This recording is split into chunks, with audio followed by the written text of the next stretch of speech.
Hi, this is Dodger, and you're watching my show.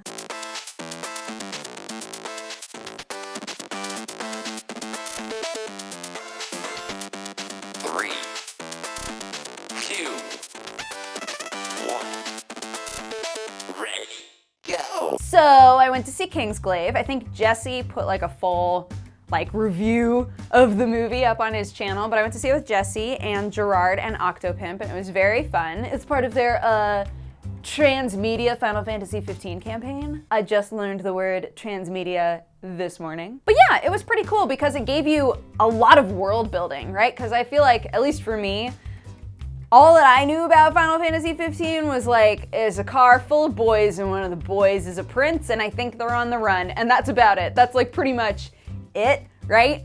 So it was cool to watch this movie that gave you a lot of backstory about the kingdom that's involved and what happened there and all of that stuff. It was cool, I enjoyed it. And speaking of Final Fantasy 15, as many of you know, it's been pitched as an open world game forever. But as it turns out, only half of it is going to be open world apparently. They're claiming that at a certain point in the story, it's going to become very linear and not open world at all. As for Final Fantasy 15's structure, it has both an open world part and a linear part. The open world element continues throughout the first half, and because of the story, the second half progresses linearly. If we do it like that, you won't get tired of the open world, and as the whole game becomes more focused, you can enjoy a traditionally Final Fantasy style progression. They're saying that overall the story should be between 40 and 50 hours, but I kind of understand what they're saying as a person who gets sort of either overwhelmed or bored, depending on the game, either overwhelmed or bored with open world games. I totally understand this idea of maybe I don't want to be in an open world the whole time, right? Having it go from one to the other at a certain point without much control over that, I think I'll have to see how it goes. I think, didn't Final Fantasy 13 do something similar, but in reverse? I guess you could say the same thing about Final Fantasy 7, because suddenly you had the open world, right, once you left. So this is, I guess, not a concept that is foreign to Final Fantasy games, but after pitching the game as an open world game for so long, it's interesting for them to say, oh, only half of it is open world. I hope it's good. I really do, especially after seeing Kingsglaive. I'm oh, I kind of get what's going on in the world and the political system and what's happened and who these characters are and what's going on, right? So I really want 15 to be good. And knowing that it goes from you have all of this space to play to, and then we're gonna get you very focused, might be perfect for me, because I might get just the right amount of open world experience, and then once I'm hitting that point of I don't know what to do anymore, hopefully I'll never hit that point, right? Hopefully the story will be strong enough that I'll never hit that zone of what am I even doing in this game? But knowing that eventually it's going to hit a point where it guides you to the end, I like that. As more and more systems take on this idea of two-factor verification, I become more and more relieved with my life. For those of you who don't know, two-factor verification is this idea of trying to log into something and then it verifies that you are who you say you are in another way. Either it calls your phone or it sends you an email at a specific place, things like that. So the idea is that even if somebody were to get your password for one thing, they would have to have your password for multiple things in order to actually get into your systems. So a lot of companies have started adding in two-factor verification, which is awesome, because then it's just hold on, we're gonna send you a text, and it sends you a text, and you type in a couple letters, and it's cool. Step on in, my lady. Dodger, I get it. Two-factor verification's cool. What's the news here? The news is that Sony has added two-step verification for PlayStation 4, PlayStation 3, and Vita accounts, which is super cool. There are accounts on everything now, right? Even our systems have an account that you have to sign into in order to use them. And it used to be that just having to sign in at all was oh, well, it's behind a wall, I'm secure, but it's not that way anymore. So more and more things are adding in two-step verification, which I am absolutely delighted about. Which, by the way, if you've ever seen a thing say, hey, do you want to enable two-step verification? Please say yes. Please just take a second, put your phone number in there, and make yourself more secure. It's on Twitch, it's not on Skype, which is dumb. You can have two-step on your BattleNet, on your email, all kinds of things. So just please be as secure as possible, protect yourself, and utilize these systems because they do help. It's been 4 years since Fez came out. God, do you remember when Fez came out? Everybody was so jazzed. Like, it was the first time that I had ever seen the media really get excited about an indie game, if that makes sense. Like, we always forget, but this whole exciting atmosphere about small indie developers is kind of recent. Like, they didn't get nearly as much recognition as they do now.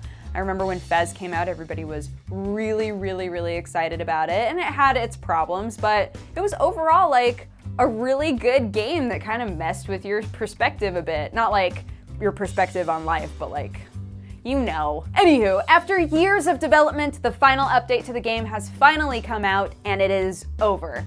All development on Fez is over. It's patch 1.12, and I will put a link in the description so that you can read the full patch notes. It just fixes up a couple of things that we're still having troubles. And it's really sweet, because when you hear it from Bedard, probably said that name totally wrong, Renaud Bedard, when you hear it from him, it was like, well, people were still having problems. I wanted to move on. You know, I'm done. I'm done with working on Fez. I don't want to work on it anymore. But I just wanted to like fix up these last things and be able to close the book and be happy with it. I had little intention of making additional fixes or features to the game. I simply don't have the time with a kid and a full-time job, and working on Fez is getting old after 9 years. So I did want to address problems that people have with the game, but I don't want to do it for the rest of my life. I've spent enough time away from the game, and I was somewhat enthusiastic about coming back to it, especially if it's at my pace. And now, that's my last time doing so. You know, it's pretty rare to see developers or programmers say, I'm just gonna keep working on this and keep putting out patches because it's still not right, you know? And I'm sure that it's very difficult to finally hit the point where you're willing to sort of let it go and be like, okay, I've done as much as I can do. I need to move on, right? Like I need to take the next step in my life. But I like that dedication, and it was just always nice to see how much love there was behind Fez, regardless of like any issues that happened when it first came out. Did you know that Destiny has one of the most dedicated player bases on Twitch? It's true. Man, they proved it with a recent charity drive that they did. It was supposed to be sort of a lead-in to the Destiny Community Con, which is happening in Florida, I believe. I think Tampa, Florida. They were going for $200,000, and they wound up making $500,000, which is awesome. All of the proceeds went to St. Jude, really, really cool event, and I think that it's surprising to people because, you know, Destiny gets so much flack, but the community that really loves Destiny is strong, like really, really tight-knit. They all watch the same streamers, they all want to be involved, right? And so for them to do a charity drive and have it go really well is awesome. And people are starting to get excited about Destiny again. You know, we got the expansion coming out. I know Sam is like so jazzed, like can't wait for the expansion to come out. But anyway, good on you, Destiny community. I love it. I love when communities come together and do cool, awesome, good stuff for the world. So you're nailing it. You guys know that in Japan, they've been putting out weird like Miitomo live action stories. It's like, there's like stories about people who maybe don't have that much in common, but maybe have more in common than they thought. You know, the whole concept of like Miitomo friendship and blah, blah, blah, blah, blah. So they've been putting out basically like a little web series about a girl who loves to rap and a girl who plays the shamisen, and then like coming together and becoming friends. And then they took it another step further that I am so jazzed about. Nintendo is so good at just like coming up with songs where you hate them, but you can't stop hearing them in your head. So let's just, you know what? I'm just gonna let it speak for itself. Here's like a little clip.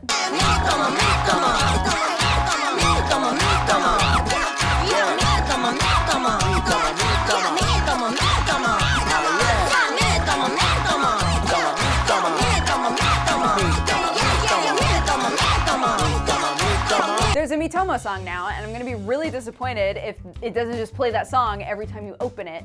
That's not gonna be okay. But more to the point, why did you spend so much money making a web series instead of figuring out how to make your app less boring? Sorry, I was mean. A lot of people saw this coming, I think, even when they first opened the app, right? Because you would do everything that you could do, and then you'd be like, okay, well, I guess I have to wait. All right. And in my mind, the really, really successful mobile games are the games where you are inspired to come back, but you can also just sit there and play if you want, right? You can sit there and do a lot. Unfortunately, the little like lottery games and things like that were entirely determined by how much stuff you were able to accumulate and whether you had run out of different forms of currency, right? So it wasn't one of those games where you could just sit and play it forever unless you were a whale. And by a whale, I mean like, unless you were willing to spend like billions of dollars on this game. So even though we have the quirky Japanese web series about Miitomo bringing people together and a new Miitomo song, I'm just disappointed that the app isn't better yet. But you know, Nintendo is like fully committed to this idea of doing mobile stuff now. So maybe it's just like they gotta like feel it out, right? Lots of stuff is going wrong with all of their mobile ideas. So eventually they're gonna hit this point, I hope.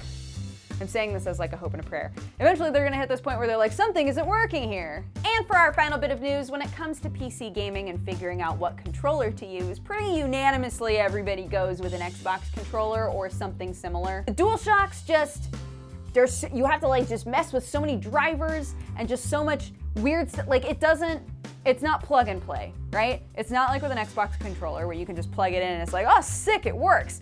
With the DualShock, you have to mess with a bunch of stuff in order to get it working, and most of the time it just doesn't feel like it makes sense. So even though I personally prefer like holding a DualShock, I've gotten so used to Xbox controllers because that's all that I use on my computer. But Sony has announced that for a mere 25 buckarooskies, you can buy a little dongle that they are going to be releasing, which you plug directly into your computer, Mac, PC, whatever, and it will have everything on there in order to sync up with a DualShock 4 controller. Now, does it mean that it's gonna work flawlessly with any games that are assuming you're gonna use a gamepad? No, because again, I think most developers assume that you're using some kind of an Xbox style controller, right? So you might still run into some problems for a while here, but if this picks up speed and becomes something that people utilize a lot, then that'll be awesome. The problem is that, again, the Xbox controllers, you don't have to buy anything extra. You can literally just plug it in and then you're ready to go, right? Whereas you're still gonna have to buy this extra $25 dongle. If it's worth it for you, awesome. Because I'm super down for all of these companies to start thinking, how can we connect with PC a bit better? But I mean, if you already have an Xbox controller, I don't see the point, to be honest. Anywho, that's been my show. Thank you so much for watching. Kind of a slow news week, but I hope you had fun anyway. If you would like to leave a positive or a negative response, feel free to do so in my comment section. And if you would like to watch my streams, you can find them on twitch.tv/dexterity_bonus, where I stream around 5 days a week. So I would love to have you there hanging out in chat, chilling, doing whatever it is that you do best. And otherwise, I will see you guys again next weekend, okay? Bye-bye, everybody. Mwah. Oh my God, next weekend is PAX. Wow, that came up fast, huh? Okay, well, yeah. You know what? I'll get back to you on that. Sorry, I was so mean.